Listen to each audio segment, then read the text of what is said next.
Of course, Pokémon will forever be that family-friendly series we've all come to know and love, but there is this certain undercurrent to the series that implies that the life of Pokémon in the wild can get pretty nasty. Text entries allude to it very often, titles like New Pokémon Snap show Pokémon hunting each other, and there are even several Pokémon that appear to be designed around the idea of specifically killing other Pokémon, like Heatmor and Durant or Cramorant. But some Pokémon don't need to fit into the role of being a predator or prey, they simply still their bloodlust with unfiltering hatred. There are a lot of Pokémon in the Pokémon world that hate each other's guts, whether it's for territorial reasons, for the love of competition, or because they are proud haters. Yes, that is a real reason. But let's start with reasons that are more grounded in real-life biology. It is after all pretty common for real-life animals to fight over food resources, which is called interspecific competition if it is between different species of animals. Probably the most famous example is stuff like lions fighting over prey with hyenas and other scavengers, but it also happens much closer to home. Squirrels and birds also fight for the same seeds and nuts. However, in real life, these kind of fights usually don't become actual fights. As important as a meal is, most predators have their limits and how far they're willing to go, and actively attacking and straight up fighting against other animals is usually not worth it. It's more about showing your strength, intimidation, in order to try and claim the food. This is obviously different in Pokémon, where battling is basically what all Pokémon were meant to do, which makes territorial fights a really interesting idea within the Pokémon world. For example, it is stated in Ultramoon that when Parasect and Shiinotic fight over territory, the entire place becomes covered in spores. That's something that would obviously never happen in real life. And you would think that type matchups would also play a role here, and whether they do is kinda inconsistent. On one hand, you have Fracture and Bisharp fighting over territory that contains sharpening stones, which they both use. Dragon-type attacks are of course not very effective against steel types, but yet their fights are described as violent conflicts in Shield, not really suggesting Bisharp has an easy time dealing with Fracture. That type matchups do matter though can be seen with the feud between Toxapex and Bruxish. While the former is of course better known for its hunting of Corsola, that's probably one of the most famous examples of Pokémon predation in the entire series, Toxapex is usually the losing party when they fight over territory where warm ocean currents flow with Bruxish. And that makes sense. Toxapex is a poison type, Bruxish is a psychic type, the odds are in its favor. And knowing that types also matter in the wild when there's not a trainer in sight makes another territorial feud all the more impressive. In Alola, territorial fights happen high in the trees between Ambipom and Passimian. According to its dex entry in Ultrasun, Ambipom wins about half of these conflicts, which is impressive when you consider Passimian is a fighting type. Similarly, Growlithe is said to usually be quite friendly with humans, like a good dog, but in the wild it must be quite fierce to defend its territory from Rockruff, who of course have the advantage. I gotta say though, knowing that types don't suddenly disappear when trainers aren't looking makes one particular hunt triangle, I guess, kinda weird. It's stated in the Alola games that Sableye and Gabite fight over gemstones, which includes the living, breathing, floating gemstone that is Carbink. According to this dex entry, Gabite is the one that usually wins and grabs the Carbink before Sableye can. So far, so understandable. Gabite is on its way to becoming a pseudo-legendary, losing to that is nothing to be ashamed of. But then you take a second to think and realize, how exactly is a dark type and a dragon type fighting over a fairy type ever supposed to work? How weak are these Carbink? Do they just not mind? Well, I'm not saying it's deliberate, but I do think it is worth pointing out that Carbink actually only learns one single fairy type move through level up, which is Moonblast, which it doesn't get until it's over level 50. So as dumb as it may sound, Carbink actually cannot defend itself properly against the Gabite and Sableye hunting it, even if it's supposed to have a pretty significant type advantage. Next, we'll be talking about Pokemon who bash each other's head in for the fun of it, but first a very fun announcement. Have you ever heard of Pokedoku? It is a daily free Pokemon puzzle game, kinda like Wordle, but with Pokemon. Your goal is to fill in all 9 boxes with a correct Pokemon, which means they must fit both the categories listed on the side.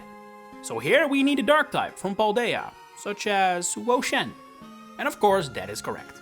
It's a super fun way to just be involved with Pokemon for a little moment of your day, every day. And today, as in the day this video goes live, the puzzle is created by yours truly. Go play it today via the link in the description below, or if you're watching this video later, you can go back to this date after making an account. Which you should probably do anyway, because then it tracks your Pokédex, as well as shinies you've collected. Certainly give it a try, I've been having a lot of fun with it. Oh, and I'm not getting paid to say this either, this is all for the love of the game. With that said, let's continue with those Pokemon who just hate each other because they want to. And the most famous example here is without a doubt the rivalry between Zangoose and Seviper. These are the only Pokemon in the franchise that were created to be part of a feud. Every other example didn't start until at least one of the Pokemon involved was already a generation old. These two were made to fight and be each other's rivals. Originally, in Ruby and Sapphire, they were ironically enough version exclusives though, meaning you can't even find both of them in the same version of Hoenn, but that doesn't mean the Pokédex tries to downplay their hatred. According to Zangoose's dex entry in Ruby, memories of battles with Seviper are etched into every cell of its body, which is one hardcore way to say you hate someone. And Seviper too are said to be covered in scars from battles against Zangoose. Nearly every dex entry since, for both these Pokemon, has mentioned the other, the images for Scarlet and Violet's dex depict the two fighting, and X and Y finding them together in a horde battle leads to the then unique situation where they start ignoring you and attack one another. And funnily enough, even though plenty of games since Ruby and Sapphire have had all kinds of dex entries explaining why Pokemon may fight, an explanation for this feud has never really been given. They just hate each other and have been hating each other for generations. That's it. Their relationship is rooted in reality, however, and based on how mongooses, which is what Zangoose is based on, are very skilled predators of venomous snakes like Seviper.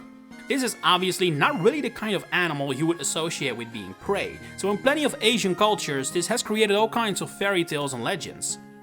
And as fun as unique as this relationship between these two Pokemon is though, we have unfortunately lost a pretty special aspect of it over the years. Originally, in Gen 3, Zangoose's claws were purple, which was changed to black the next generation, as is also depicted in its official artwork. This color was probably no coincidence, however. Seviper has red fangs, and still does, meaning that both Pokemon have patterns on their body that look like scars or wounds in the color of the other's main weapon, so to speak. Seviper has a purple scar, matching Zangoose's original fangs, while Zangoose has a prominent red mark on his chest, matching Seviper's fangs. Unfortunately, that imagery doesn't really work anymore now. While I think Zangoose and Seviper are definitely the most well-known example of this idea, a recent addition has certainly put up a challenge. There are not a lot of Pokédex entries as well known as Scarlet's entry for Tinkaton, which describes how they look up in the sky, locate nearby Corviknight, and hit them with rocks, so severely and commonly that the taxi services seen in Galar are not safe to run in Paldea, according to Corviknight's own dex entry. This one does call Tinkaton a predator, which implies that Corviknight is the prey, but there is a bit of conflicting information about that. I mean, there is literally an episode in the Pokemon Horizons anime where it is of story importance that Tinkatink doesn't eat metal at all. Instead, it uses it to make its hammer, but it's never really clarified whether that means Tinkaton is after Corviknight for its metal specifically. It's honestly a pretty messed up mental image though, Tinkaton stripping Corviknight of its skin to use as a weapon. But even then, it does feel likely, but it hasn't been confirmed, so there's also still the possibility that Tinkaton just does it for sport, for the fun of the game. Okay, so hating this random Pokemon that you see in the wild is one thing, but what must be particularly awkward is a rivalry between Pokemon that are part of the same evolution family. This is incredibly rare, as in it basically doesn't happen. Hunting by and off Pokemon of the same evolution family doesn't really happen. Apparently cannibalism is still a bridge too far for Pokemon, and from what I can find, there is only one evolution family with internal rivalry. And I guess it makes sense that it is one of the most convoluted evolution families out there, Meowth. According to Shield, Persian hates Berserker and Berserker hates Persian. There's mutual disdain between these two Pokemon, despite both being evolved forms of Meowth. And the Meowth do get along, as we have seen several times, most recently in Legends EA. The rivalry is supposedly the result of their completely different personalities, which I guess is a realistic reason for familiar disputes. Persian is of course this elegant and refined Pokemon, while Berserker is basically the blueprint of a barbarian. That doesn't match, and so you end up with this family feud. And finally, I want to look at one more situation, the one where the reason for the rivalry is most interesting. Sure, differences in personality or the desire for the other's skin to make a weapon is understandable, I guess, but few Pokemon disputes have such a clear and well-explained foundation as the hatred Marowak has for Mandibuzz, at least according to Pokemon Moon. This dex entry in a vacuum sounds quite similar to Tinkaton's situation. Marowak has decided Mandibuzz is his natural enemy and tosses boomerangs at it to knock it out of the sky for seemingly the fun of it. But there is more behind it. These boomerangs are revenge. They're projectiles filled with rage and anger of the horrors Mandibuzz has caused Marowak before it came to that point. Cue one of the most messed up Dex entries ever. Cubone is Sun and Ultra Sun. At night, it weeps loudly for its dead mother, but those cries only attract its natural enemy, Mandibuzz. Mandibuzz's own Dex entry in Moon also makes clear its favorite food is Cubone, so it's safe to say that the few Cubone who manage to survive and evolve into Marowak have a bone to pick with the Pokemon that has eaten and hunted them and their friends for years. You toss your boomerang, Marowak, do it for those you lost. These are my favorite examples of Pokemon infighting, but what are your favorites? Share it in the comments below. If you enjoyed this video, please consider giving it a like, subscribing, and if you're also interested in either the Mario or Fire Emblem series, you may want to check out my other channels, Pichupedia and Nagapedia. Links are in the description. For now, thanks for watching and enjoy the rest of your day.